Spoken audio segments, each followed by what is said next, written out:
Without making it obvious, Dr. Jack Stapleton put muscle into the mild hill climb on West Drive in Central Park, where it bordered the reservoir.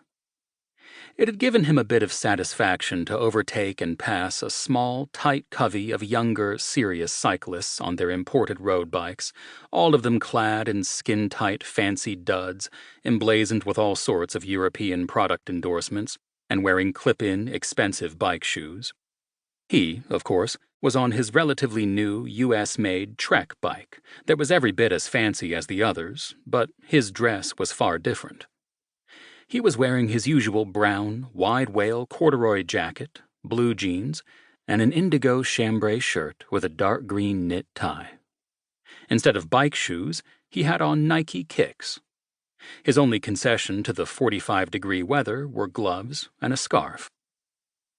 As he had done practically every morning since he had arrived in New York City to begin his new life and second medical career as a New York City medical examiner at the Office of Chief Medical Examiner, or OCME, Jack was using his bike to commute from his home on the Upper West Side down to the east side of the city.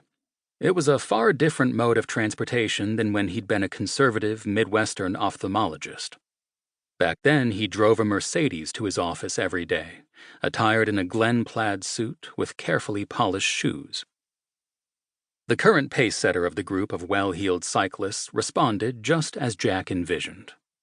It would have been demoralizing to have a middle-aged, possibly blue-collar individual pass them, so he stood up and began a chase. There was no way for the cyclists to know that Jack probably rode his bike more often than they did. Nor did they have any idea that Jack also played demanding pickup basketball on a near-daily basis, weather permitting, and was accordingly in tip-top physical shape. The rest of the cyclists followed the lead of the pace-setter, standing up and pumping furiously. Meanwhile, without making it obvious by remaining sitting, Jack increased his own effort such that his lead slightly increased despite the more obvious efforts of the pursuing bicyclists. Several minutes later, as Jack crested the hill and began his descent, he stopped pedaling and allowed himself to coast, which permitted the clot of pursuers to finally catch and overtake him to regain their sportive dignity. Under more normal circumstances, Jack would have continued the impromptu race all the way to the south end of the park, where he'd exit on his way to work. But on this particular morning, his attention switched from aggravating the serious cyclists to musing about the Brooks school that he was passing to his right on Central Park West. It was where his son, JJ, was enrolled in the 5th grade.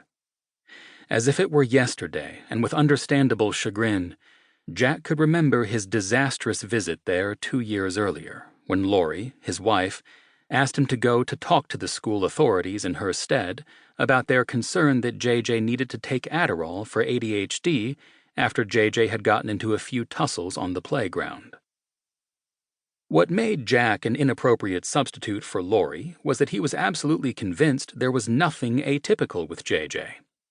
Combining that reality with his belief in some kind of conspiracy between the pharmaceutical and education industries, both of which seemed in his mind to be overly eager to start kids on what was essentially speed and turning them into nascent druggies.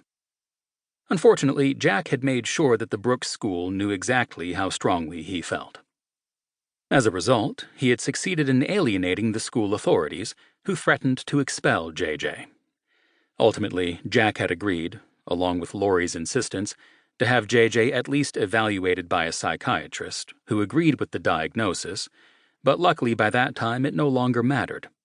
The evaluation process had taken long enough that it was apparent to all that JJ was not exhibiting any more playground shenanigans.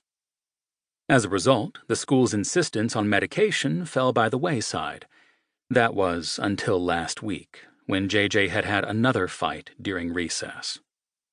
Suddenly, the whole issue had resurfaced, and it was the reason Jack was now on his way to the OCME so early in the morning. The night before, he had been harangued by both Laurie and her mother, Dorothy, who were both championing the use of ADHD medication. Awakening way before the alarm and not wishing to be again subjected to more pressure before rethinking all the pros and cons of the situation, Jack had decided to leave the apartment before anyone else was awake.